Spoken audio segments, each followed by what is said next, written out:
Ezer kıl bezle gündeşke usta bir işqa aldı dil gündeşke usta Epleşse özünü danlaşka usta Çatığı şiirsula döngeşke usta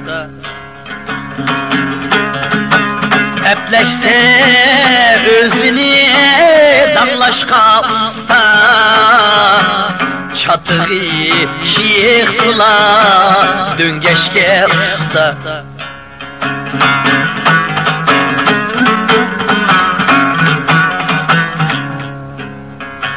Çağlıqdır düşmenliğin ezveyliğini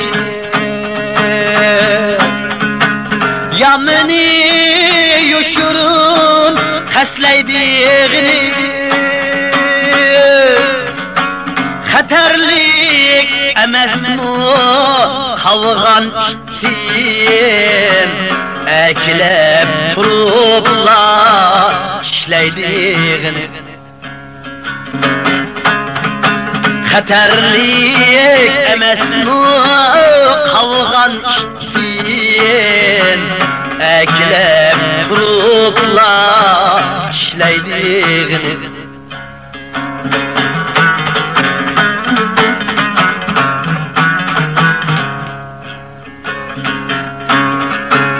Namertler kokunca kildu kavet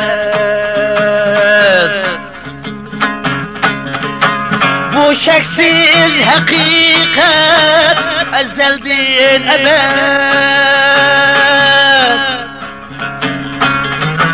Bu şeksiz hakikat ezelden ebed Badisem onunki kokmaydığını Her asbu kokmaydı numustum fakat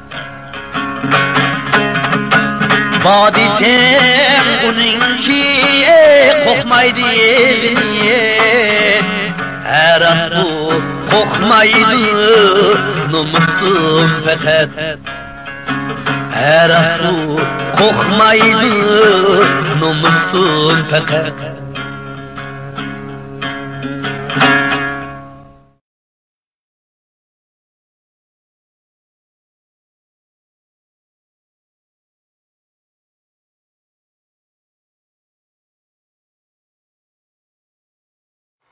Talas daryosi bo'yidagi ruhdan ilhom elish kerakki, hargizmi Manas daryosi bo'yidagidan emas. Ular Xitoylarni Sharq Turkistondan boshlab qo'g'lab, Sakdichinning ichiga tiqvatganicha.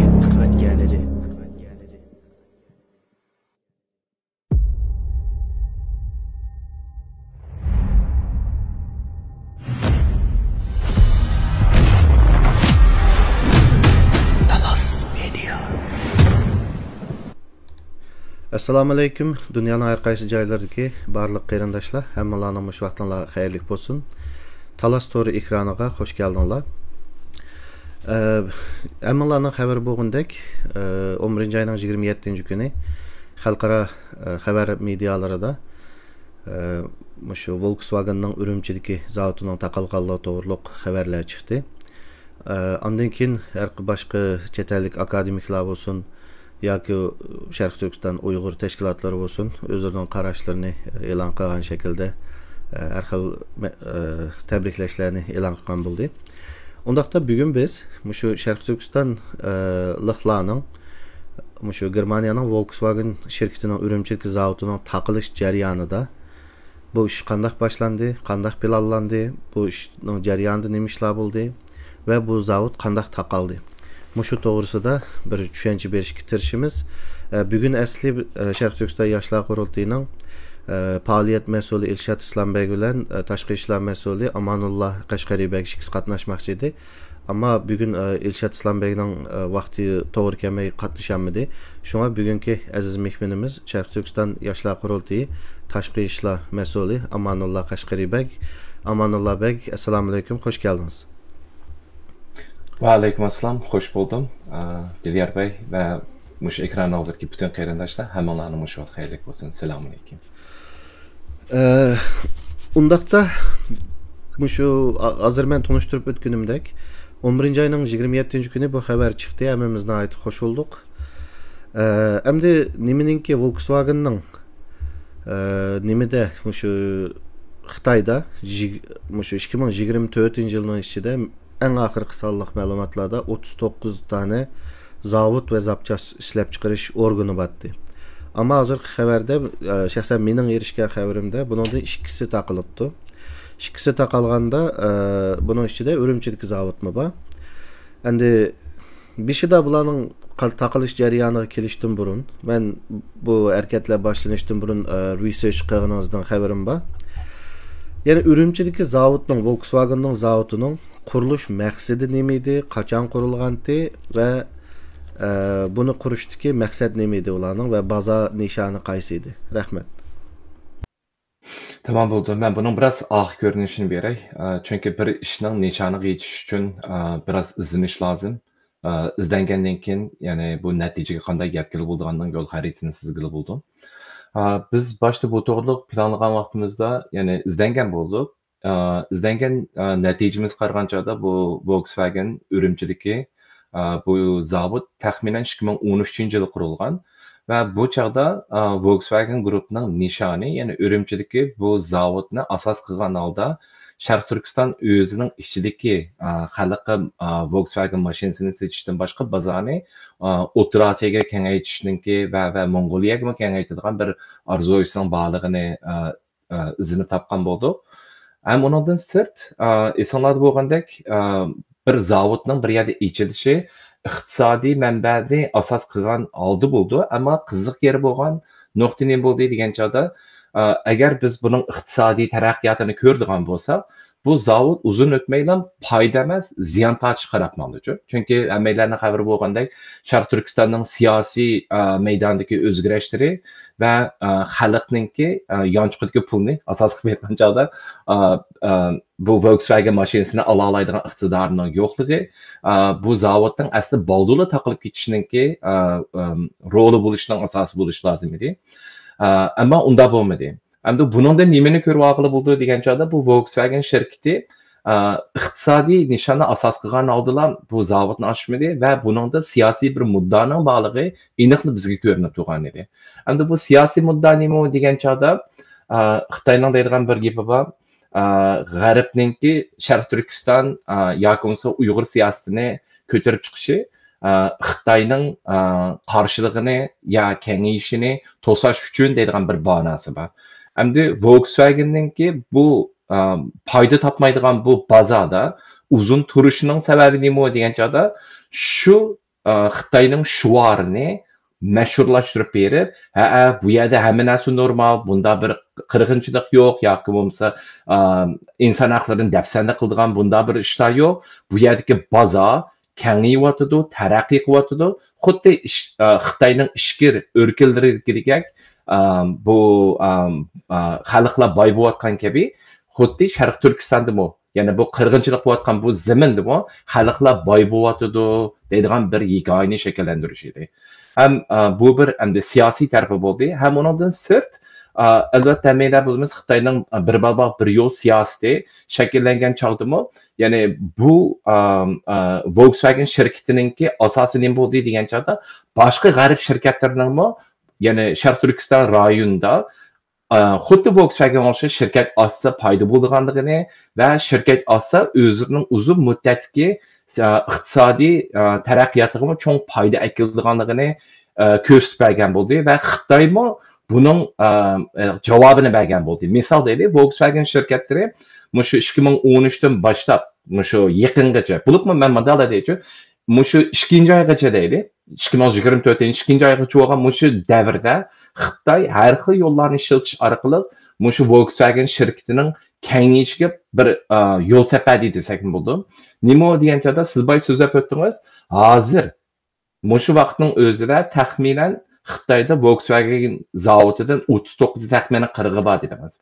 Lekin biz bu sonni 2018 ga qaraydigan bo'lsak nima bo'ldi deganchada 2018da Volkswagen zavodining taxminan soni ya'ni butun Xitoyning jo'g'rafiya ichida 18 di. Bu 18 zavod deganimizning hammasi mashina ishlaydigan zavod emas. Buning ichida ba'zanlari masalan mashinaning zapchastlarini, motorlarini yoki bo'lmasa transmission, ya'ni xotirni yasaydigan ayrim kichik zavodlar edi. Hamda buningdan nimani ko'rib oldingiz deganchada har qanday bir xalqaro shirkat Xitoyda o'zining bozasini ochmoqchi bo'lsa, bu iqtisodni birinchi o'rin qo'ygan holda emaski, balki Xitoyningki siyosatini mashhurlashtirib berish va Xitoydan shu va'dalarni berish orqali Xitoy bozorida taraqqiy qilish yoki bo'lmasa o'zining bir coğrafiyalik o'rnini qilish va shu orqali Xitoy bozoridan asli bo'lsa foydalanish. Ammo Volkswagen buningdan burniga yedimi deganchada ha yedi. Nima deganchada abimizning xabari bor. Har qanday bir taraqqiyot bo'lib bu motorliq ya'ni tok motorliq mashinalar o'tayotdi bu yaqin zamonda. Bu tok motorliqqa o'tgan chig'ida Xitoylarmi Volkswagenning ilish sonini hisoblaydigan bo'lsa, Xitoy mashinalarining ilishining soni Volkswagen qirgan chog'da pek necha haslab yuqori bo'lib ketdi. Garchi Volkswagen boshda Xitoy zaminda tok mashinani shakllantirgan bo'lsa-mu. Yana buningdan bilib olsak bo'ldiki, g'arb shirkatlariga berilgan signal sizlarningki, ya'ni ming Xitoyga yaloqchilik qilib bu zaminda hadab berib, ularningki siyosatini mashhurlashtirib berib bir ish qilsa-mu, hamon ularningki birinchi, ikkinchi, uchinchi o'rinda turmaydiganligi va 4-5 o'rinda turadiganligi, bular ya'ni ish qilgan hamni yeydigan bir darajada yasha oladiganligini ko'rsatib bergili bo'ldi. Rahmat. Ya'ni Urumchidagi zavodning silinish maqsadi va bozori nishoni O'rta Osiyo va Mongoliya bozori edi dedingiz, ammo bu planiga yetmay qoldi. Buningda bir belvaq bir yo'lning mag'lub bo'lgandek sustlashib ketishi bor albatta. Uningdan keyin biz bu zavodni, ya'ni bu maqsadda qurilibdi dedik va bu yerda qancha Volkswagenning dunyoning har qaysi shaharlarida qancha tane setish o'rni borligini bildik. Onu izlenip tapkan bulduk. Ondan harakat planını tuzdik. Endi asli Elshad Bey bo'lganmiz, Elshad Bey'den so'raydigan savol edi, ammo buni ikkimiz tang o'tkazaylik, Elshad Bey yo'q. Ya'ni bu planlar tuzildi. Tuzilgandan keyin biz taxminan 5'ida 8 ga deyman tashkilot bilan aloqalashdik. Shu nimalar bilan Sharq Turkiston Uyg'ur tashkilotlaridan ismli 8 tashkilotga yig'in ochdik va bu planni o'tirib qo'ydik. Oturup koygan vaktimizde şu yerdeki teşkilatlar bilen isimde qağını bir sanaş gerek olsa Fransiya Uyghur Cemiyeti vattı, Kanada Şarkı Türkistan Cemiyeti vattı vaxtıda nimeler var alım qerenişimiz. Avustraliya Brisbane'deki teşkilat vattı, Avustriya'daki teşkilat vattı, Norvegiya'daki yaşlar Uyghur yaşlar teşkilatı vattı isim qilishcha. Şunda teşkilatlarla bunu sözleştik, münazara qilib, bunu qanday qilamiz, mushta bir harakat boshlandik dedik va uni ma'qul dedik. Namoyishlar chiqishga boshladi va uzun o'tmaylar amaliyotda 5 haftadan keyin Volkswagen biz bilan aloqalashdi. Sizlar kim o, nima odamlar deb.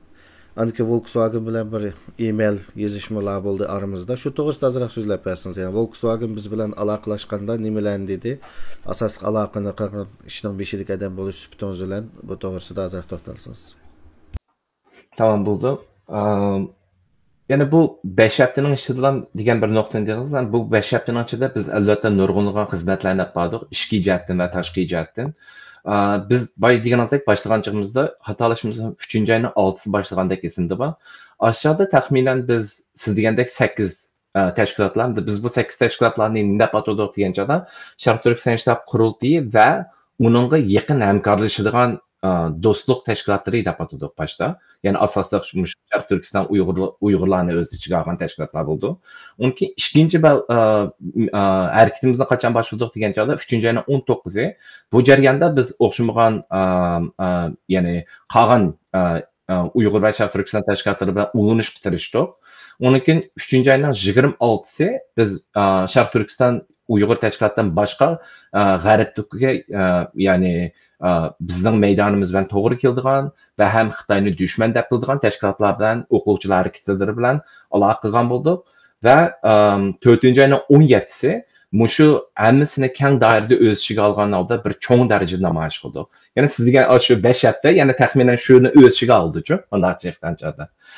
Bu keng ko'lamda namoyish bo'lgandan keyin Volkswagen biz bilan aloqa qilgan bo'ldi.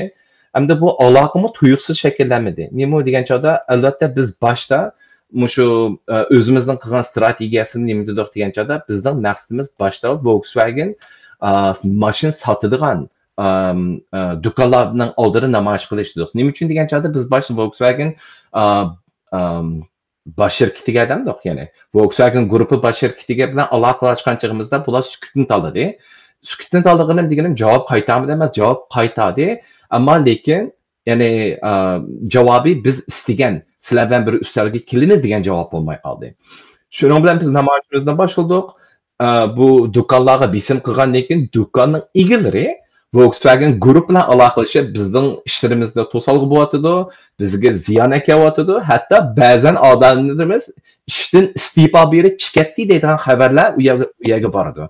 Hamda bu Volkswagen guruhi bo'lgandan keyin siz degandek shu 5 haftadan keyin Volkswagen guruhi ayrim biz bilan ko'rishdi. Bu Volkswagen guruhining ichidagi albatta nurg'unlagan ko'rishlar bo'ldi va oxirida biz Volkswagen'ninki Chief Ethics Officer deydi, ya'ni yuqori darajadagi axloq boshlig'idandir, ya'ni intizom tekshirish deydi. Ya'ni chief deganimiz bu yerda bir narsa oydin bo'lsa xalqimizga, ya'ni masalan chief degan bu so'z shu bulutmi Volkswagen bir guruh, bu bir korxonalarni, necha xil korxonalarni o'z ichiga olgan bir korxon guruhi emasmi? Hamda bu korxon guruhining ichidagi C darajada turgan, chief darajada turgani, ya'ni eng ustidagi darajadagi. Bular yo manager, yo boshliq, yoki bo'lim boshlig'i emas. Ya'ni eng yuqori darajadagi odam da'vatman shu yerda.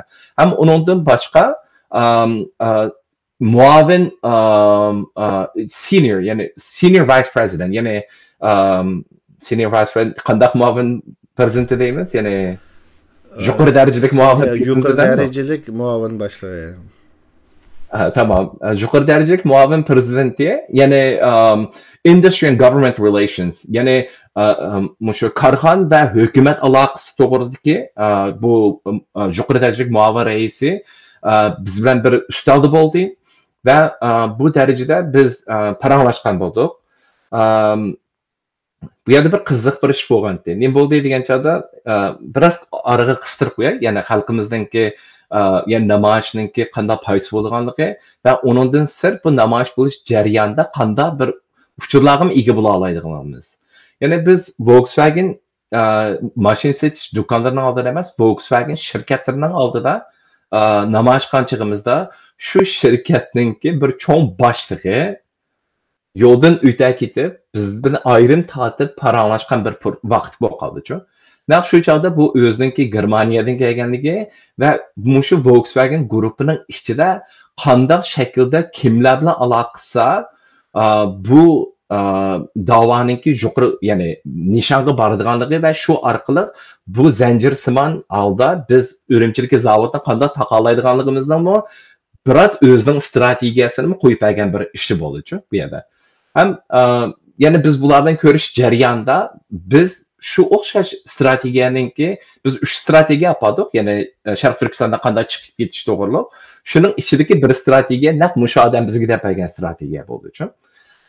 Ya'ni biz ular bilan strategiya to'g'riliq ko'rishgan bo'ldik. Bizning advokatimizmi ularning advokati bilan ko'rishgan bo'ldi. Ham bir to'xtam shakllantirgan bo'ldik. Ham bular bizdan kutgan bir narsa bo'ldi-ku. Bo'lsa sizlar namoyishlarni to'xtatgan bo'lsanglar va biz sizlarga va'da beramizki, mushvaqchi amillarning xabari bor, jiqlar o'ylaydi Volkswagen shirkati yaqinda tekshirish apadi deb o'ylaydi. Yana xabarlarga chiqqandek. Xalqimizga deydigan bir so'zim bor, ya'ni xalqimizga deydigan bir so'zim bor. Xabarga chiqqan narsalar bo'lgan narsalar. Uning oqida nurg'unlagan sharkatlar bo'ladi va shu sharkatning oxirgi chiqib qolgan yakuni faqat Mustaqning cho'qqisi bo'ldi. Onun arasida nurg'ungan ishlar bo'ldi-da. Albatta bu Ürümchiga 2021-yil Volkswagen guruhi odam avatdi, ya'ni bir guruhni avatdi. Bu guruh u yerga borgandan keyin biz yana shu men boy so'zlab o'tgan shu odamlar deydiki, bizga bu doklad yozilib bo'lgandan xabari keldi. Doklad sizlar tasvirlagan ahvoldan jiroq emas. Bizning qo'limizga shu dokladning asli kap bo'lgandan keyin biz sizlar bilan yana bir ko'rishimiz degan bir gap bo'ldi bu yerda. To'xtam. Men mayda aniqlam berdi. Ya'ni qarindoshlar, hozir Amanulloh Begning da'vat qilgan shu. Namoyish boshlandi. Bu jarayonda hamda nurg'ulg'an japatatdi qarindoshlar, so'g'aq bo'ldi, issiq bo'ldi. 16 davlatga kengaydi, 36 nuqtada namoyish bo'lyotdi. O vaqtlarda Amanulloh Beg Volkswagen'ning eng yuqori darajalik odamlar bilan bir ustalga keldi 5 haftadan keyin. Biz buni qarindoshlarga qisqarli deyaldik, ammo ochiq jarayonini deyamadik. Va bu jarayonda hatto emailda Şinjan deb yozolmay, biz Est-Turkiston deb yozashga Est-Turkiston deb email yozdi bizga Volkswagen. Ya'ni biz Est-Turkistonning, Sharq Turkistonning Urumchi shahriga tekshirish o'miga avatamsizlar deb konkret bir savol so'rdik. Ular bergan javobida shundoq biz Sharq Turkistonning Urumchi shahriga tekshirish o'miga avatimiz deb bizga mesaj keldi. Bu jarayonda ko'chalarda namoyish qilgan Amerikada, Yevropada, Turkiyada, Avstraliyada, Kanadada qarindoshlarning hammasidan Alloh razı olsun. Asha har bir dukkanning oldini cheqiratganda, ashlarni xap qilganda, ular bir telefonda saqchiga telefon qilmasa, bir telefonda Volkswagenning eng ustidagi markaziga telefon qilib, hammasi da'vo qildi. Ya'ni bizni mandaq kutib bordi, qanaqa qilamiz deb. U vaqtida Amanulloh Beg bilan Volkswagenning beshidagilar ko'rishyotdi. Shuning uchun ular to'xtatinglar dedi, biz to'xtatmaymiz dedik namoyishni. To'xtatib turinglar deganda biz unutdik, ammo Sharq Turkistonning Urumchi shahriga hozir Amanbegning degani shu. Urumchiga berib shu zavodga majburiy emgak va qul emgakda ishlatilayotgan Uyg'urlar bormi deb Volkswagen tekshirashib berdi. Tekshirashib berib, hozir Amanulloh Beg degandek bizga oxirgi emaili sizlarning deganinglardek masala yo'qmi emasga biz shu doklad qo'limizga aşağı grup qaytib keldi. Qo'limizga kelgandan keyin biz sizlar bilan qaytadan ko'rishimiz dedi. Xo'sh. To'g'ri dedingiz, yaxshi yakunladingiz. Endi bu yerda ko'rishdinki, chunki bu jarayonda boy deganimdek nurg'unlagan nuqtalarda kelishgan bo'ldik, o'rtoqlashgan bo'ldik, ma'lumot bergan bo'ldik, ularga ma'lumot bergan bo'ldi. Endi bu oxirgi ko'rishish nima bo'ldi degan chog'da biz tuzgan shu, ya'ni Volkswagen'ning Urumchidagi zavodini taqash yoki bo'lmasa bu iqtisodiy til bo'yicha aytgancha exit strategy deydi. Ya'ni shu rayondan qanday chekinish strategiyasi to'g'rida paranglashmoqchi bo'lgan edi.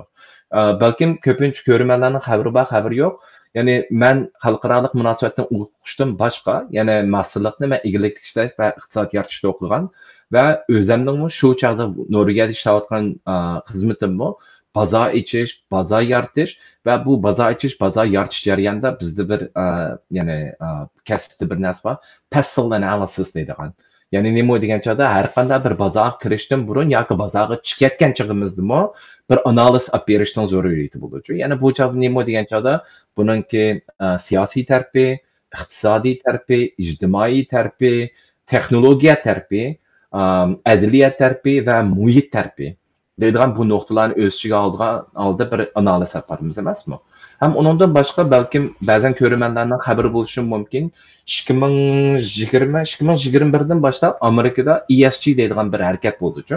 Ya'ni bu shirkatlarningki hammasiningki bir nomer beradigan bir harakat bo'ldi. Environment Social Governance deydigan. Uni muhit, ijtimoiy deymiz. Tartibiydan do'xmanda aytgan chog'da. Endi buningda nima bo'ldi degan chog'da biz ular bilan aloqalashgan bo'ldik. Ya'ni ham bularga degan narsamiz biz mush ma'lumotni o'tirib qo'ygan bo'ldik. Ham shu chog'da xatolashmasam 2021 mo deyman. ESG'ningki natija chiqqan chog'ida Volkswagenni ya'ni tuvan darajada baholagan bo'ldi. Ya'ni mushlarning chatig'i bor ekan, xabar topdik. Volkswagen sizlar bu narsani o'ngishmasanlar bo'lmaydi deydigan bir narsa bo'ldi. Ham uningdan sirt yana nima ish bo'ldi degan chog'da balkim ko'pincha qarindoshlarning xabari bo'lishi mumkin. Bu Volkswagen ishni boshlagan chog'da, ya'ni bu o't qanday tutashdi degan chog'da, Yani Dilyar Bey sizden mi belki esingizde var. Muş Volkswagen'ın burunki CEO'si Herbert Diess dediğin bir adamdı. Herbert Diess bu değil mi? Yani bir dağlık sözünü işletkendi. Nemo diyen çadı profit will set you free. Yani payda bir şirketini hür kılalaydı dediğin bir sözünü işletkeniydi. Hem de bu söz naytı gulgullarını şekillendirdi ve onundan sır bir dağlık bir söz bilen kapiyeleşip kaldı. Yani nemo diyen çadı work will set you free dediğin. Yani nemo diyen çadı bu iş seni hür kıldı dediğin bir narsa oldu. Belki bu sözü anlayan belki bazen halklarımız buldu. Bilişim mümkün. Muş Polşa'da ve Germanya'da muş Yahudilara muş jığılış lagerlerini şekillengen vaxtıda aşı dervazının üstüde yoğun iş seni hürlik kıldı dediğin bir yoğun narsaga yazgan muş dağlıq sözünü Volkswagen grup dediği. Yani bu kapiye acayip kelgen. Manda aytqancha ham xabaringlar bo'lganda 2019'da mushu Sharq Turkistonda qirg'inchilik bo'layotgan mush kamplarningki masalalari sun'iy amra orqali o'tirg'i chiqdi, valaykazlar bu taraqqiyotlar bo'ldi va shu choq nurg'unlagan g'ulg'ul narsalarni qo'zg'agan bo'ldi. Bir qiziq narsani beri mushu Volkswagen'ninki cho'ng darajadagi amallar bilan paranglashganchig'imizdimi shularni numus qilgan edi. Yani bizmi numus qildik? Bir narsani deb beray, mush Herbertning işten bo'shatishning ishini olib beryapmiz degan gapi bo'lgan. Va uzun o'tmay xatolashmasam 2022 oxiri CEO'ni haydaydi Volkswagen grupininki. Misalda, endi bu yangi chiqqan CEO'si bo'ldi. Bu odam yana Xitoyga hamon biroz hozir g'arbda ishiltirgan bo'ldi. Bu so'zni KTO deydigan, ya'ni Xitoyga bo'ysunish degan bir narsa. Yani mush KTO siyosatini olib bordi. Va'da berdi. Yani Xitoylar biz normal qilishga tirishimiz deb. Ammo biz bilan yana mush doklad kelgandan keyin Volkswagen aloqasini uzdi, ammo qo'lida boy deganimdek chikitishninki üst strategiyasini biz berib bo'lgan edik. O aloqaning uzilishidan burun men oldi bilan yerni devdi. Yani aloqaning uzilgan vaqtida Amerikadagi munofiqlarning qanday rol o'ynaganidan mening xabarim bor. U yerga kirishdan burun yani qarindoshlar 5 haftada nimani Volkswagen bilan aloqalashdik. Ular Sharq Turkistonga tekshirish o'rniga avatimiz da'vatgan vaqtida Uyg'ur tadqiqot institutining g'arblik shirkatlarga qanday qilib ularga maslahat berib qirg'inchilikqa aloqalashib qirg'inchilik degan nomga chetilib qolmay turib qanday pul topamiz degan yig'in ochildi. Bu yig'inga Amanullah Bek bilan men ikkimiz qatnashdik. Biz bu yoqda Volkswagenni taraf-tarafdan bütün tashkilotlar bilan birlikda qo'rshab, ularning toza piyini seqirtib, ular bizga bir ustal kelib o'tirib, biz o'zimiz avval bir tekshirib kelaylik, andan keyin sizlarni ko'rishimiz da'vatga vaqtida g'arb shirkatlarga maslahat berib, qirg'inchilikqa chetishib qolmay pul tepishga yordam berish yoki maslahat berish yig'iniga qatnashdik.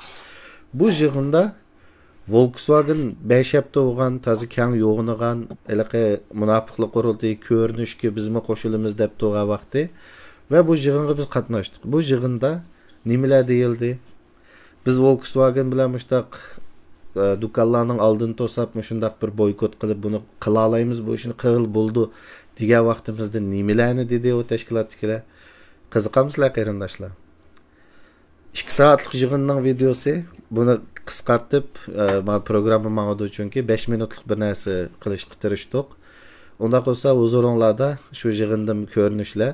Ammo bu yig'indan ko'rinishlarda 2 narsani unutmanglar. Birinchisi, shu yig'in bo'layotgan vaqtida Dolqin Aysalar deydi, masalan, trillion dollarlik shirkatlar axloq tekshiraydi ekan, biz tekshirolmaydi ekanmiz. Shu tashkilotlarga, shu trillion dollarlik shirkatlarga biz pul xarjlab Volkswagenni tekshirtyapmiz degan gaplarni anglaysizlar. Mushu vaqt minutlarda biz aşı namoyish bilan Volkswagenning o'zini tekshirish uchun Urumchiga yo'lga chiqib bo'lgandi. Biz uni demidik qo'yadi. Bu birinchisi. Dolqin Aysalarning da'vatgan gaplarida bu ishlar boshlanib bo'lgandi. Hozir ko'rdigan videolarda. Ikkinchisi, o videoni ko'rish jarayonida ular gapirganda Amanullah Qashqari Begning chiroy ifodasiga diqqat qilinglar qarindoshlar. Undaq bo'lsa Amanullah Bek videoni ovoz sal tuvanka men ko'tirish uchun siz mikrofoningiz bilan etib tursangiz, men videoni qo'yib beray qarindoshlar. Unda bo'lsa diqqat bilan 5 minut dehqonlar ekranimizda bo'lsin. Men bu mikrofonimni taqib etay.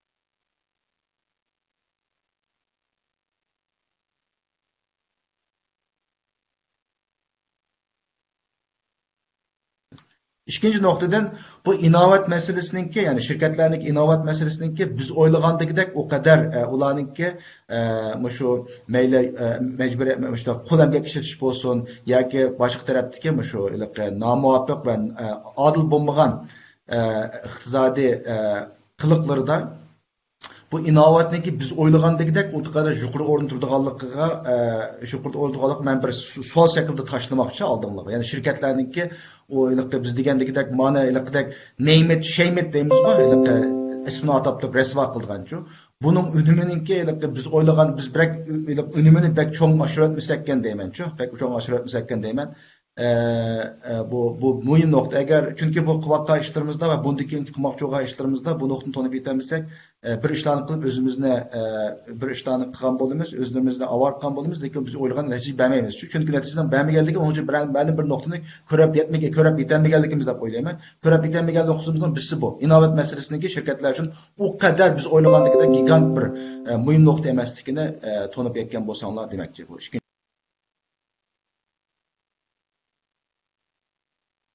Dördüncü noktada bu yakki boykot qilish orqali ya'ni xalqlarning bo'lib iste'molchilarniki vijdoniga xitob qilish orqali ya'ni boykot taktikasi orqali bu masalani hal qilamiz degan reallikdan bak uzoq ekanligini yana bir qitim sizlarning aqlingizga sunmoqchi. Bu to'g'riliq albatta Xitoyda ma'vo hukumat o'rlashtirgan butun mamlakat bo'yicha HMga o'xshash shirkatlarni boykot qilgan masala haqiqatan boshqa masala, chunki uning keyinda davlat bor. Lekin normalda bütün xalq bir nimaga kelib bir ovoz bir kuch bilan bir narsani boykot qilib bunday qilgan ishni qozonga bir misol yo'q ekan. Agar men xatolashgan bo'lsam Idris va qatorliq boshqa qarindoshlarimiz aqlimga daroz hosil bo'ldi. Mening bilishimcha o yakki boykot qilish orqali g'alaba qozongan bir harakat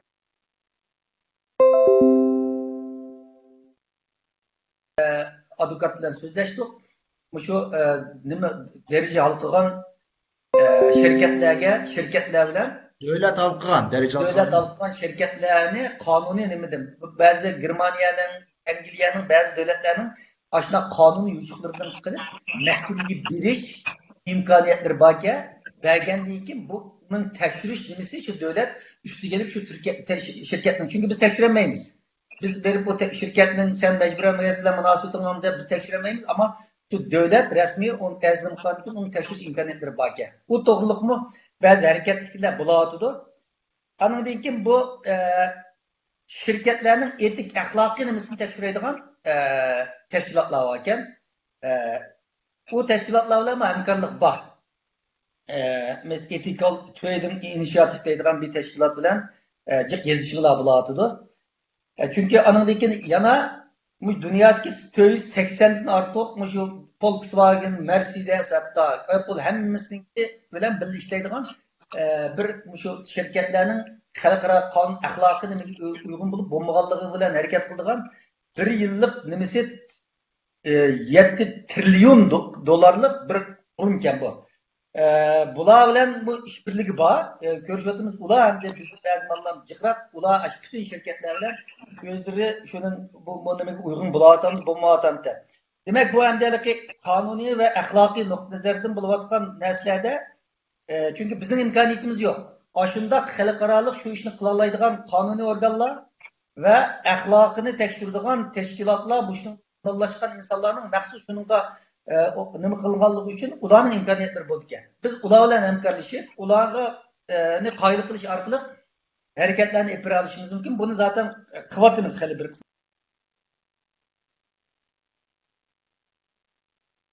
kerak. Mesela Volkswagen'ning oldida biz necha ming kishilik cho'ng, kichik namoyishlarning albatta çok foydasi olmasa zarar olmaydi. Ama çoğun insanlarını hareketlendirip cık insanlar bilen bütün matbuatlarını tartıp bir qancha aylık çoğun namayişlarını ötküzüş. Bunun için hem de şirketlerin aldı kılanmayın.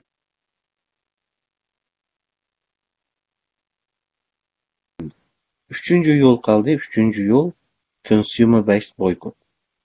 Yani grassroots xalq hareketi orqali bu shirkatlarga bir avval bir jinini ag'irtib, andan keyin ustalga zo'rlash. Bu yerda g'ayur qilinishimiz dedi, bunda individual boykotlarda natija olgan ish yo'q ekan deb. Ama men bunun qo'shilmayman. Masalan, Janubiy Afrikadagi apartheidni tugatgan narsa shu consumer based boykot edi. Masalan, BDS degan bir union Janubiy Afrikaning belini sundagan edi.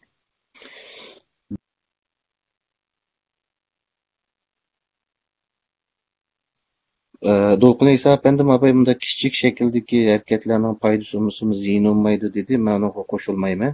Chunki grassroots movement kichik shaklda, partizan shaklda keng tarqalsa, uning foydasi bo'ladi. Masalan, men yerda bir qisqa bir uchur versak, 5 hafta bo'ldi biz harakatni qilyapmiz. Biz Volkswagen bilan dialog ustuliga kelay deb qoldik. Volkswagen bizga xat yozdi, biz ular aloqalashdik. Endi hozir oldingi shartlarni so'zlashyapti. Ya'ni manda shartlarni o'rinlasangiz sizlar bilan ko'rishimiz deb shart qo'yyapti. Biz ular shartimizni qo'yyapmiz degandek.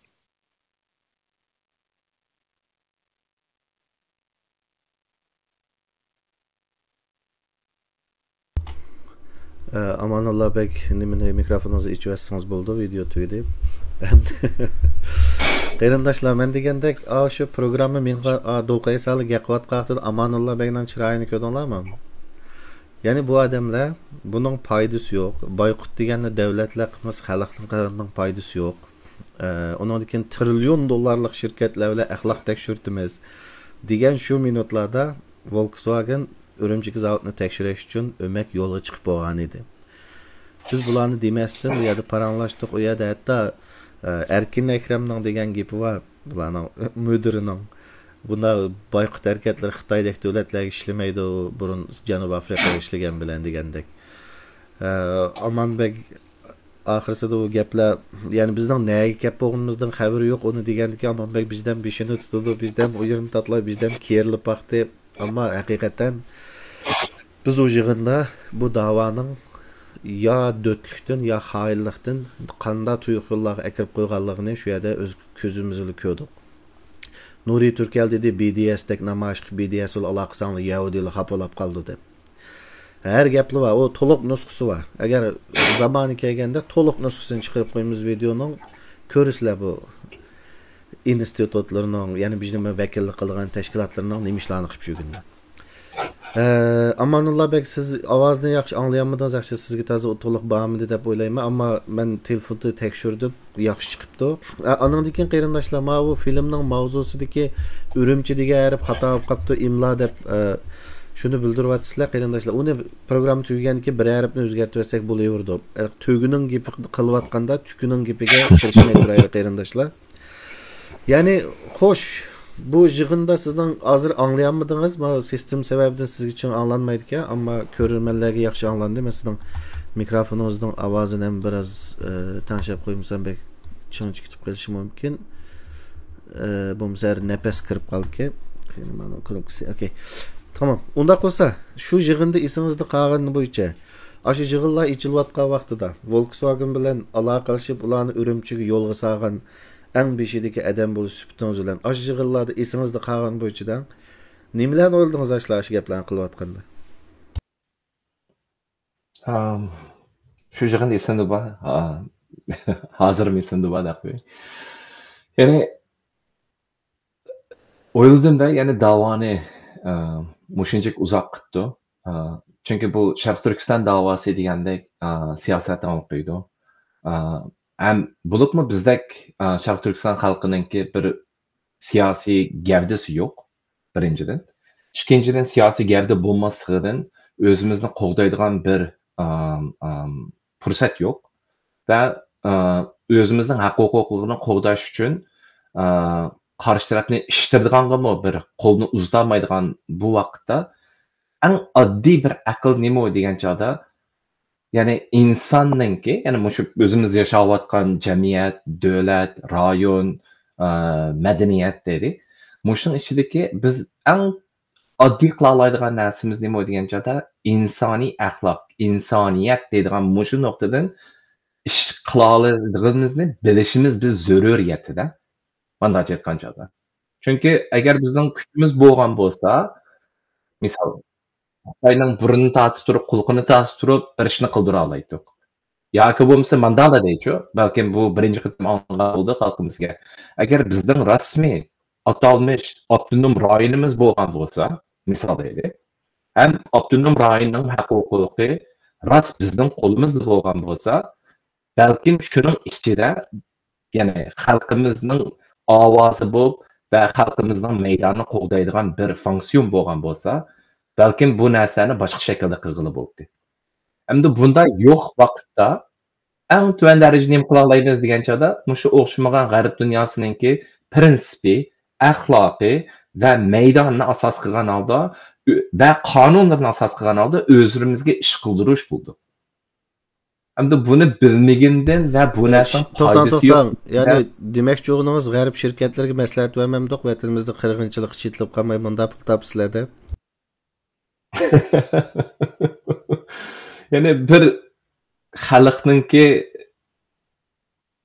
kelajak uchun va siyosiy orzuy uchun kurash qilyapman deydigan har qanday bir kishi aniq bilishning zaruriyati borki, shu muhit deganim, ya'ni Sharq Turkiston muhitiga, mustamlik bo'layotgan bu zaminga har qanday manfaat akalayotgan kishi, organ, shirkat, korxon, siyosiy guruh yoki bo'lmasa influence agent nima deymiz? Nimani? Influence agent. Influence agent. Ta'sir ko'rsatadigan xodim demdik. Ta'sir ko'rsatadigan xodimi demdik. Ta'sir ko'rsatadigan xodim, organ va laykaza mushlarning hammasini Sharq Turkiston jo'grafiyasidan ishtirishning zaruriyati bor. Xo'sh, unda bo'lsa, men hozir bu narsalarni ko'rsatib o'taman. Mana oxirgi deylik. Ya'ni bizning vakillik qilgan to'liq huquq organimiz qattiq kuchab bu zavodni taqib etganligini bildiribdi dunyoga. Bu bir. Ikkinchisi, bizning tadqiqot institutimiz g'arbdagi shirkatlarga qanday maslahat beramiz deb yig'in ichib, biz bu zavodni taqiy olamiz desak, bunda ishning foydasi yo'q deb, Xitoylarga ishlamaydi bu deb, million trillion dollarlik shirkatlar aloqa qilish Volkswagenning axloqini tekshiramiz degan yig'inning sohibxonimi ajoyib yuvosh bo'lib ketdi deb maqola yozibdi. Bularni ko'rib nima o'yladingiz? Yani bir moda gap bor xalqimizning orasida. Menayotgan poyezdni ishtirish deydigan. Tamam. Unda qolsa, urushdagi qahramon jiq chiqibdi deydigan bir gap bor. Unda qolsa, biraz bunun keynini so'zlaylik. Oxirisida men yana qancha 17 minut vaqtimiz qoldi. Yani bu ishlar bo'lgandan keyin Volkswagen'da aloqamiz uzildi dedik. Aloqamizning qanday uzilganini Amanullah bek men sizga uchiq demadim bu deyman, susli dedim. Amaliyotda sizning xabaringiz bormi qanday bo'lib Volkswagen'dan qopqandan? Men ochiq demadim bu deyman. Bir necha yerdan ya, chunki bir necha yerdan gap kelgan bo'ldi, ammo lekin yani aniq qo'limda men isbotlaydigan bir narsa bo'lmaganligi uchun men normalda u to'g'riliq gap qilmayman. Xo'sh, ya'ni qarindoshlar, Volkswagen'ning biz bilan ustaldan qo'pishining sababi Amerikada Roshan Abbas boshchilikla Volkswagen'ni namoyishni biz qilyapmiz deb kirdi. Bo'lmasa Dolqin Aysa deganti yig'inda necha bunda kichik namoyishning foydasi yo'q. Necha ming kichik namoyishni necha oy qilsak bo'ldi deb bu munofiqlik qurultoyi qancha ming kichik namoyishdan qanchani qildi hammalarning xabari bor. Shuning bilan Volkswagen buni bilib qoldi. Uning ustiga kelgan raportimi bizga deganida shu mecburi emgek bağ işgalligida bizga bishorat bergan u yerki zavodda. Ki ular qo'pib ketgan bo'ldi ustaldan. Ya'ni bu kurashda ikki bosh borligini bilib olsalar, qaysi bosh yumshoq bo'lsa, shuni yeniga ketadi bundaq odamni taya qistavotganda bir tush bo'lib ichilib, "Men kirsam sen qutulib qolsa" degan narsani ko'rsa qochadi. Qochdi, ammo biz to'xtatmadik. Yana davomli bu narsalar bo'ldi. Oxiri Amanullah bek davomlashtirdi bu xalqaro sahnalarda. Hatto xalqaro sahnalarda Campaign for Uygurs'ning bir yig'ini oldi. Yani bir xalqaro yig'inga shu Roshan Abbasning cho'moqchilar qatnashgan bo'ldi. U yig'indimi bunda kishilik, bunda shaxsiylarning qilgan boykoti bilan buni g'alaba qilib bo'lmaydi degan maydonni o'tirib qo'ydi. Shularning adimi ismi nima? Amerikadagi Baburmi nima? u yerdimi Amanullah bek uningga qarshi turgan bo'ldi. Yana xalqaro sahnalarda biz u Xitoy bilan Volkswagendan qilib bu munofiqlar bilan do'qurishadigan ishlar bo'ldi, ular bilan usishadigan ishlar bo'ldi. Bu ishning bunda qilib yengil olmaydi degan narsani qo'yib. Undan keyin Zumratay Xitoyga dunyomi Xitoyga muhtoj, biz ular tijorat qilgash inson haqlari desak bo'ldi deb ta'tur gaplarni qildi Uyg'urlarning vakili biz deb. Bu bizga nurg'ulg'an ziyonlarni berdi. Ammo nima bo'lsa, oxirsida Amanullah bek o jarayonda nurg'un xalqaro yig'inlar, yepiq yalar, ochiq yalar, jiq nimalarni ko'rdik. Endi oxirsida bu zavod taqaldi. Aldulla men sizdan bir savol so'ray. Ya'ni bu zavod nima uchun taqaldi oxirida? Nimishqa ya'ni Volkswagen nimadan qo'rqdi, taqmagan bo'lsak biz nima ish qilardik? Rahmat. Ya'ni xalqimiz bir narsani bilishning zaruriyati bor. Ya'ni bir harakat xalq harakati bo'lib boshlangan chog'da nima uchun xalq harakati boshlanishningki asosi bo'ldi degan narsani tushunish lozim va buni ikkinchi, uchinchi qadamlar nima bo'ldi degan narsani ya'ni mo'ljallash lozim.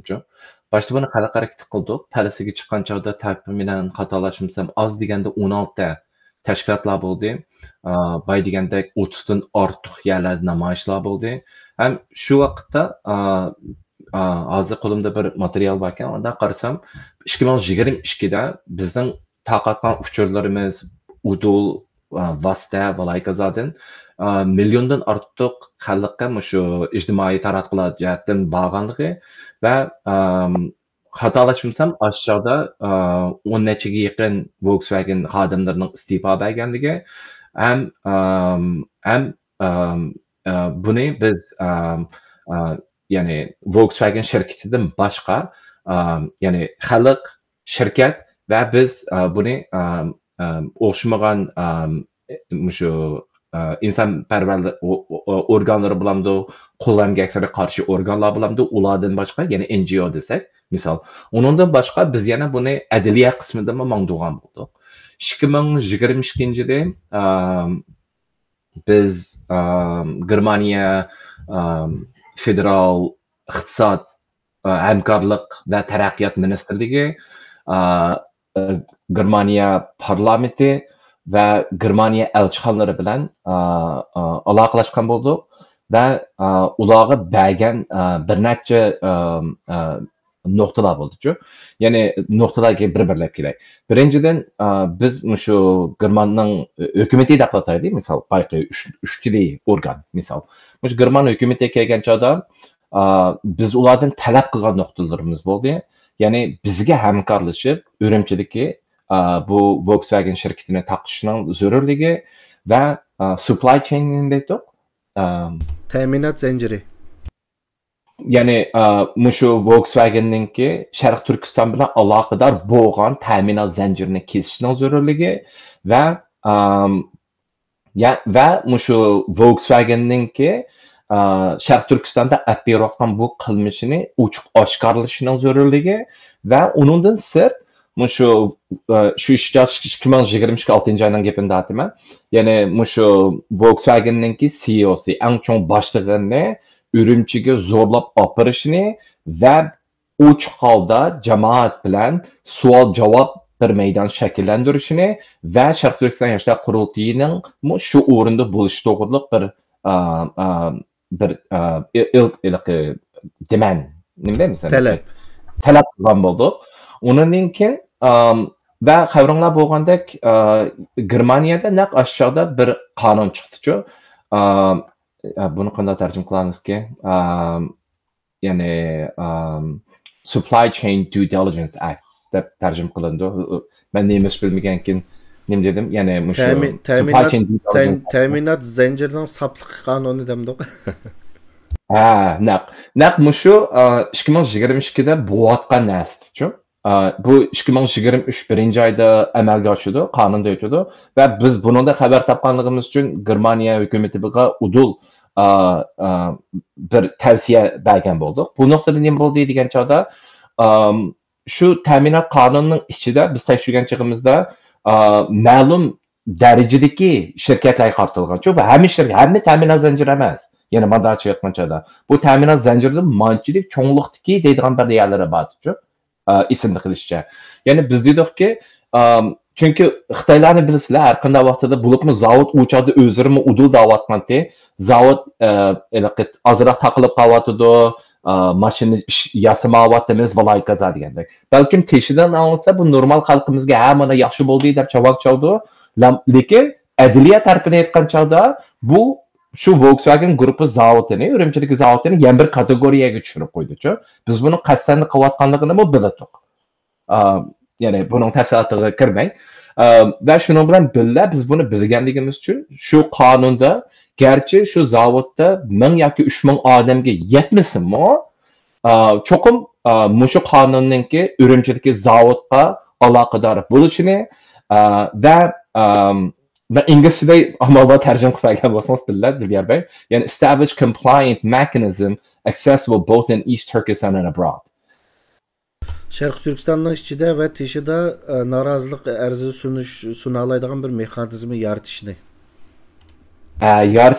Ondan keyin must provide a report on their due diligence activities in Urumqi, East Turkestan to the public in East Turkestan and abroad. Yani mush qilayotgan harakatini Urumchida va xalqaroda jakarlishi, chunki xalqimizda mu bilish haqqi borligini va undan sirt yani Volkswagen Group cannot or does not carry out above due diligence obligations. It must be penalized for violations, including monetary funds and criminal consequences for executives, and face other applicable punishment per international law or internal law. Yani mush Volkswagen guruhininki agar bu narsani yapmasa moliya jihatdan jazoga uchrashini va shuningga aloqador boshliqlarning va xodimlarning ichki va tashqi xalqaro qonunlarga jazo uchrashini eng tuvan darajada degan nuqtadan biz talab qilgan bo'ldik, ya'ni o'tirib qo'ygan bo'ldik, chunki bu bir maslahat ko'rsatish, strategiya tuzishning zaruriyati emasmi? Ham uningdan sirt balki bu tashqi ishlar bo'lganligim uchun mening bir uslubim bor. Hamma narsani amalda yaxshi boshlab nuqtaga kirib, yaxshi boshlab tugatishninki oxir bir formulasi bor emasmi?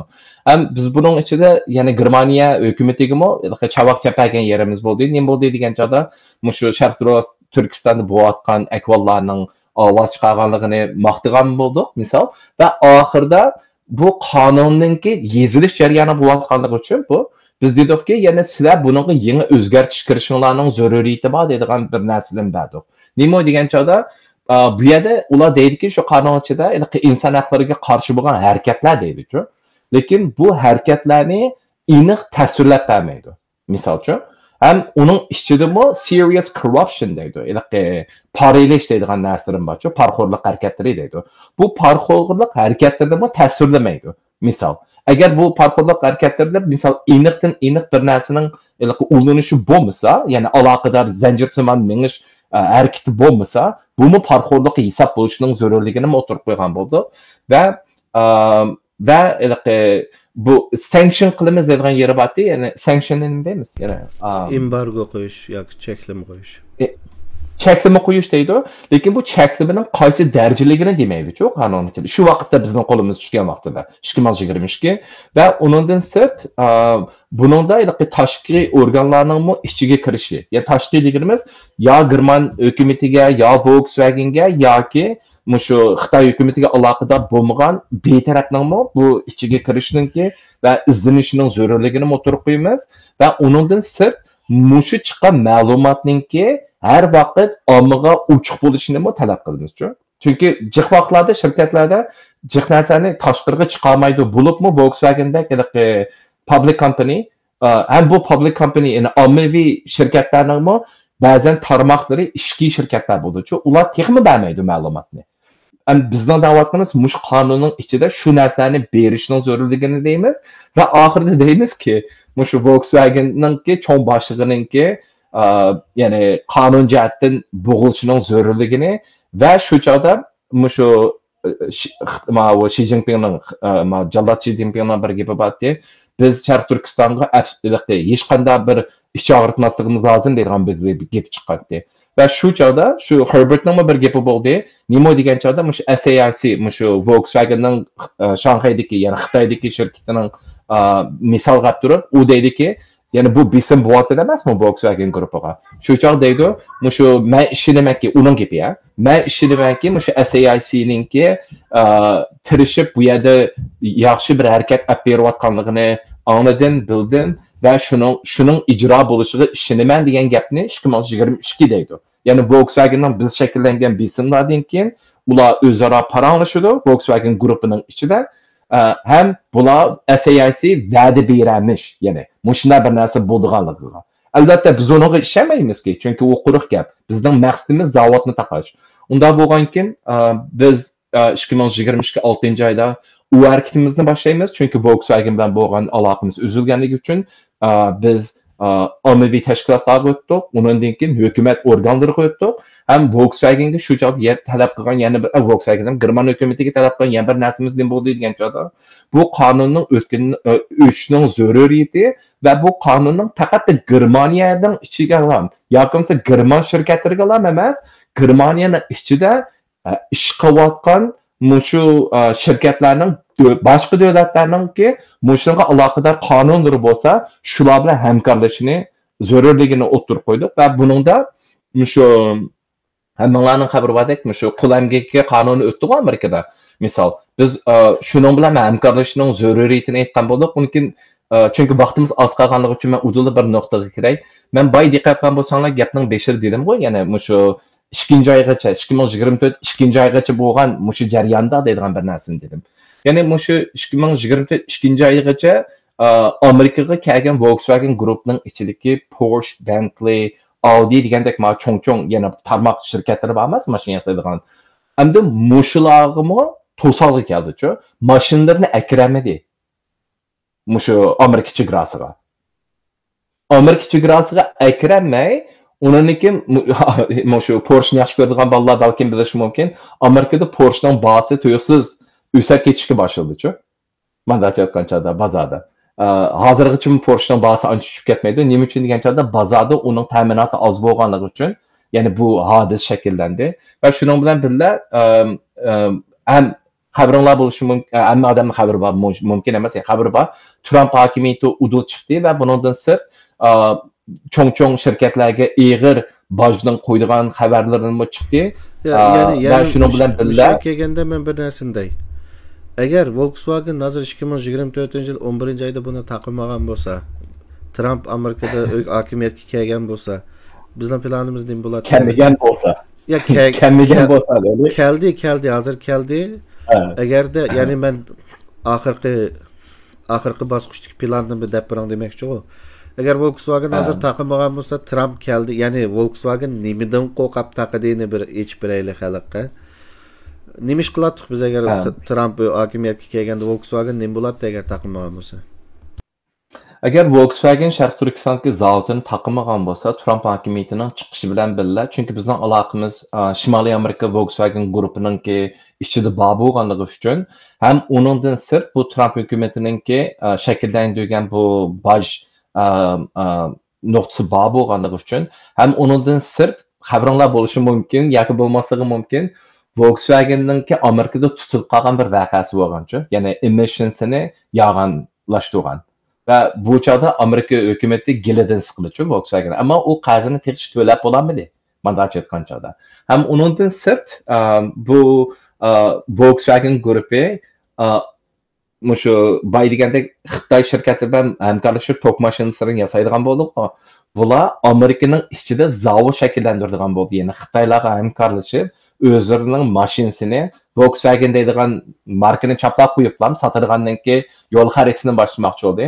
Hamda biz buning ichidagi ma'lumotlardan xabarimiz bor bo'lganligi uchun va bu zanjirsimon ulanmaninki shakllanganligini biz biladiganligimiz, qo'limizda isboti bor bo'lganligi uchun biz buni ya'ni shu ya'ni yaqinda chiqmoqchi bo'lgan Trump hokimiyatining o'xshamagan organlari borki, shularga bermoqchi bo'lgan, ham uning bilan birga Volkswagen'ninki Urumchilik shirkati emaski, balkim zavod emaski, balkim Amerikadagi zavodning ochilmasligining yo'lini mangmoqchi bo'lgan edi. Ya'ni qarindoshlar, Volkswagen nemish hozir taqaldi deganda bular bilan bo'lgan jidal ish to'xtamadi. Bular bilan shu ekranning keyinida ish, chunki ekranning oldida hamma ish tugaganda ko'rishlar, xabarlarga chiqqan, masalan, voy ma bizimi berib ayada manda so'zlashibdi deysizlar, u asosan ishning tugagan vaqti u. Ishning bo'ldigan vaqti perdaning keyinida bo'ldi. Bular bilan oz bo'g'ishmidik. Bularga qo'shib men munofiqlar bilan oz bo'g'ishmidik. Biz mayadan chiqsa, mayada avu yig'inning jarayonida men deb ketdim, mayada qirg'inchilik va mala chiqish kerak desak, ular manfaatni deb so'd qilmamdi deb o'zimizning deb turay. Millatidan bo'lgan munofiqlar ularning maydonida gaqilgan ishlarni ko'rdik. Xalqaro sahnada elqi Zumratay deganning nima deganini ko'rdik. Mushunda bo'g'ishlardan ki biz oxirgi plan nima deganda, hozir Amanulloh Begdan deganni men bir qisqa yapilaqtildi deb biray.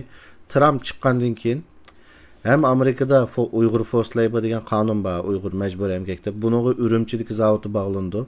Hem bu Trump ticaretçiden bu başka bu Volkswagen bilen burundan cidili var bu Amerika'nın. Yani ma Türkçe gıcık dep bir gap var. Yani buna qiyirişi de bula bir-birsine.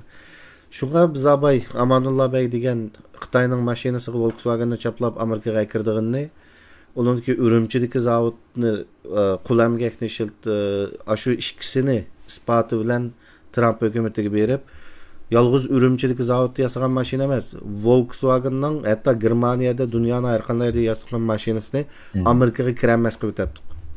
Shuni shu yerga kelganda oxirgi narsa Volkswagen bilib ishni bildi, qo'qdi oxirida. Shuning uchun bu yerda endi men bir shaxsiy bir nimamdan bir narsani so'zlab o'tay, oxirisida bu vaqtimiz asosan to'shibdi. Hürmetli qarindoshlar, mana bir full ekran beray xalsanlar. Men 2022-yili 11-27-si Facebook'umning betiga menda biznes chiqarib qo'ygan peti mishada turibdi. Yani bu yerda bir qarindoshimizdan chiqargan, Turkiyadagi bir qarindoshimizdan bu kimniki Sean Roberts'ning deyman, xatolashmasam. Kitobi bu, Uyg'urcha yozilgan. Sean Roberts'ningki. Yani deydi ki bu kitapta Uyg'urlar g'arb davlatlarining o'zining shirkatlariga qarshi qonun chiqarishini yoki Uyg'urlar g'arb davlatlarining o'zining shirkatlarini jazolashini kutmay, keng ko'lamlik boykot harakati boshlash kerak Xitoyning shirkatlariga qarshi va buni xalqaralashtirish kerak. Buni xalqaralashtirgan holda g'arb davlatlaridan bir narsa kutmagan holda, bulardan bir yaxshilik kutmagan holda mush harakatni qilish kerak. Buni masalan Janubiy Afrikadagilarmi mushunda qilib ashadagi zulmni yo'qotgan deb bir muncha misollarni beribdi. Ya'ni bu chiqarib qo'ygan narsam bu. Buning gapini bir kun qilaman deb. Shu abay Amanulloh Bey bilan ishimiz ko'rsatgan yig'inda Sean Roberts o 2022-yili 11-oyda chiqaribdi mavrasini. Biz 2021-yil ochgandik deyman yig'inni 2021-3-oyda qanchinchi oyda. Şu yig'inda Sean Roberts bilan mening gapim o'pmi o'xshash. Bergan misollarimizdan tortib o'xshash. Boykot harakat qilishimiz kerak shirkatlarda deb. Sean Roberts uni desa, uni Uyg'urcha tarjima qilib, kitob qilib, yozib, to'tiya qilyapti. O'xshash gapni biz ashada misollar bilan Sean Robertsning kitobini 1 yil burun misollari bilan o'xshash debdik. Yig'indan keyin Amanulloh Bey ikkimiz keyin bir maktabni ko'rgan vaqtimizda deyishdi-ku, o'pmi o'xshashmi shu gaplarni desak, Alloh xiyoliga qildi deb.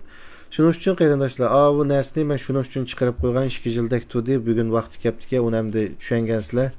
Nimishki chiqarganimizni, uni tushirib o'tishning vaqti keldi. Unda bo'lsa, vaqtimizmi to'shib qolibdi. Sizning oxirida deydigan gaplaringiz bo'lsa, Amanulloh Bek, buyuring. Xo'sh. Oxirida bergan yana bir ma'lumot bordi. U bo'lsa biz yani o'xshamagan bay degandek tashkilotlar, inson haqlari tashkilotlari, qo'lamga qarshi tashkilotlar, Volkswagen shirkati, Germaniya hukumati, adliya qismi, u ishlardan boshqa shu 2024da bu harakat to'xtamadi-ku, bay deganingizdek. 2024 balkim xabaringlar bo'lishi mumkin. Bu biz ulusal press club, yani National Press Club deymiz. Ulusal axborot e'lon qilish, ulusal axborot e'lon qilish markazi. Shu ulusal axborot e'lon qilish markazidan shu jarayonda shu Volkswagen'ninki ishchilar uyushmasi bilan aloqa shakllangan bo'ldi. ve şu vaqtning o'zida ham shu Volkswagenga qarshi ishchilar uyushmasining ichida bir harakat boshlanish plani bo'lgan. Ammo undan sirt shu xabaringlar bo'lishi mumkin. Volkswagen o'zining 3 zavodini Germaniyaning ichida taqaydi. Ya'ni shu 3 zavod değil, normal mavo benzin mashinasida, benzin motori manda aytganchada. Ularni toklik motorliq shirkatga aylantiradigan Yevropaning ichida shu 2030gacha deyman, taxminan 2033gacha deyman, 2033dan 2035gacha bo'lgan jarayonda butun zavodlarni almashtirdi. Ham bu jarayonda nurg'unlar odamlar ishsiz qoldi-ku. Shular bilan biz biroz suhbat bo'lgan bo'ldik. Ammo undan sirt yana bir taraqqiyot bor. Chunki bu ish asli manda bir narsa. Zavod taqaldi, endi ish tamom vassalam deydigan narsa yetarli emas amaliyotda bizda. Nima lozim deydigan chog'da bu zavodni qandoq taqidi deydigan jarayonni so'zildi. Endi kimga badi deydigan bir narsa bor-ku. Buni Xitoylar endi shu cho'ng shirkatlarningki zanjirsimon muhitini tushunish uchun bu cho'ng shirkatlarning orqada yana shirkatlar bor-ku. Endi bu baydiganimdek Volkswagen guruhining Xitoy bo'limi va mush Xitoy bo'limi bu mashinani, ya'ni bu zavodni Shanghai Motor Vehicle Inspection Certification deydigan bir plant bor. Shularga sotgan bo'ldi-ku. Uni SMVIC deydi. Ham bu shu SAIC'ga o'xshash Shanghai guruhi va motor guruhi va shuning ichida u motor guruhini Xitoy hukumati boshqardi. Xitoy hukumatininki bir nimasida manda aytganchada. Endi bu narsa shakllanganki biz yana bilimizda nima degan chog'da bu zavodning nomini taqdi bo'ldi. Volkswagen guruhi bilan aloqasiz degan narsa bo'ldi. Ammo pardaning orqada yana aloqasi bor. Chunki boy deganimizdek Volkswagen guruhi degan korxonalarningki, cho'ng korxonalarning shakllangan guruhi, buning guruhining ichidagi bir a'zosi Xitoy hukumati bilan uzun aloqasi bor. Masalan, asli biz buni urush jarayonimizdan bo'ldi degan chog'da endi zavod taqaldi, tamom. Ikkinchi harakat SAIC bilan Xitoy hukumatining munosabatini buzishning zaruriyati bor-ku. Yoki bo'lmasa Volkswagen guruhi bilan SAICning munosabatini buzishning zaruriyati bor. Albatta bu oson narsa emas. Nima uchun degan chog'da Volkswagen guruhining 3dan 1 qismi, sotilgan mashinaning 3dan 1 qismi Xitoy bozorida sotildi emasmi? Unda bo'lgan keyin Volkswagen guruh buni o'ziga bak eg'ir oldi. Ammo lekin biz bu yerda erishishga tegishli ma'lumotlar bor-ku. Garchi biz uningga zadib kesitamisakmi, zadib berish harakatimizni boshlanishining zaruriyati bor. Bu zadib berish harakatida nimaga erishmoqchi degan chog'da, yana shu zavodning ichida ishlagan va shu jarayonda taqilish. Chunki 19dan boshlab mashina yasalmaydi. Manda aytgan chog'da. Aşağı Ürümçidagi zavod uchun. Endi buning jarayonida bularning qo'lga kelgan nurg'un ma'lumotlar bor. Nima degan chog'da bu Volkswagen zavodi o'zining mashinasini Xitoy soqchi har xil soqchi organlari bor-ku, shularga yasaydi-ku mashinalarni. Endi buning soni qarab turib, biz Sharq Turkistondagi soqchilarningki taraqqiyotini ma'lumoti bo'yicha analiz qilib chiqara olamiz emasmi? Ya'ni bizga nurg'unlagan foydali ma'lumotlar bor. Garchi udul bo'lmasa-mu, yan tarafdan kela oladigan-ku. Aslida biz bu ma'lumotlarga erishishimizning zaruriyati bor-da. Albatta, uningga ya'ni nurg'unlagan strategiya va nurg'unlagan harakatlar ketadi. Endi buningga ham shu xalq qo'zg'almasa, xalq o'zininki kelajakka ega bo'lmasa, xalq o'zininki siyosiy orzuga ega chiqmasa, xalqimiz o'zininki haq-huquqini, kuchini bilmasa, qo'limizdan nechnim kelmaydi ekan, Xitoy bek kuchlikan deydigan ong bilan o'tirib qolsa, shu tayoqni yeydigan yana bizning xalqimiz bo'ldi. Bo'ldi hamsa, Amanulloh bek, bu jarayonda tashqi ishlarda qilgan xizmatlaringiz men Sharq Turkiston yoshlar qurultiyining bosh kotibi etdim shu vaqtlarda. Jiqishlarda men xabarim botdi, ammo haqqa hech kimga deyolmagan to'q. Shu ishlar buzilib ketib qolmasin deb top secret tutib, maxfiy tutib mangan ishlarimiz bo'lgan ishimizdan. Bugun yana sizning qanchalik japotat qilingizni, nima ishlarni ko'rganingizni men bilmayman yani. Oldi bilan shu ishning vujudga chiqqanida sizga ko'pdan ko'p rahmat aytaman. buruqi başlığınız bo'lish salohiyatım bilan dey. Andan keyin bugunmi vaqtingizni chiqarib, ekranga chiqib, mush to'g'risida ma'lumotlarni bergan vaqtingizni chiqarganingizga sizga ko'pdan ko'p rahmat aytaman. Rahmat sizga. Eyvallah, sizga ko'pdan ko'p rahmat. Hammangizga rahmat. Hurmatli qarindoshlar, bu hozir ko'rganinglardek Amanullah bek bütün shu ishning tashqi jihatdagi ishlarda ekranning oldida keyinida xizmatlarni qilgan bir qarindoshimiz bizga uchurlarni berib o'tdi. Menimcha tushundinglar deb o'ylayman ishlarni. Men hamda shaxsan shu ishning planlovchisi, Volkswagen namoyishining planlovchisi bo'lish suhbatim bilan bu planning amalga oshishi uchun kuch chiqargan barliq tashkilotlarning rahbarlariga, a'zolariga, ko'chalarda qish demay, yoz demay, shahar lozunkalarni ko'tarib namoyishlarga chiqqan qarindoshlarımizga, akalarga, adlarga, inlarga, singillarga hamsiga ko'pdan ko'p rahmat aytaman. Agarda biz bir narsani planlab, bu narsani to'g'ri qadam bosqish bilan epmengib, birlikda harakat qilsak, uning natijasi chiqadi qarindoshlar. Hammadan qo'ldan kelganini qilsa bo'ldi. Lozung ko'taradigan lozung ko'tardi, vaqiraydigan vaqiraydi, chet el diplomatiyasini qildig'ini uni qildi, planini tuzib, hamma narsani o'rinlashtirib ipmag'da uni qildi. Shu harakatning Facebook betini boshqara oladigan Facebook betini boshqardi. Eng muhimi nishon aniq, to'g'ri planlangan yo'lda hammamiz o'zimizning rolini joriy qildirib maqsad uning natijasini olib bo'ldi. Albatta bu jarayonda kasaya o'g'irlari chiqadi maydonga. Ketayotgan poyezdni ishtirimiz deydigan o'g'irlar chiqadi. Buni zaten ashunda qilib jon beqiyotganlar bor. Ammo uningga biz mudashatqa vaqtida shu namoyishlarni qilgan, shu jafolarni tatgan qarindoshlarning haqqini yegizmaslik uchun qildik bugungi programmani. Buni qilishimizning ma'nosi yo'q amaliyotda. Chunki ish menib, ishni bitirib, natijasini bo'lib bizga qilmay o'tib ketgan ishlar jiq. Ammo bu qitim yolg'iz Sharq Turkiston yoshlar qurultayini emas, nurg'un tashkilotchilarning haqqini yeymiz deb chiqqan kasaya o'g'irlar bo'lg'ashqa, ekranga chiqishga majbur qoldim.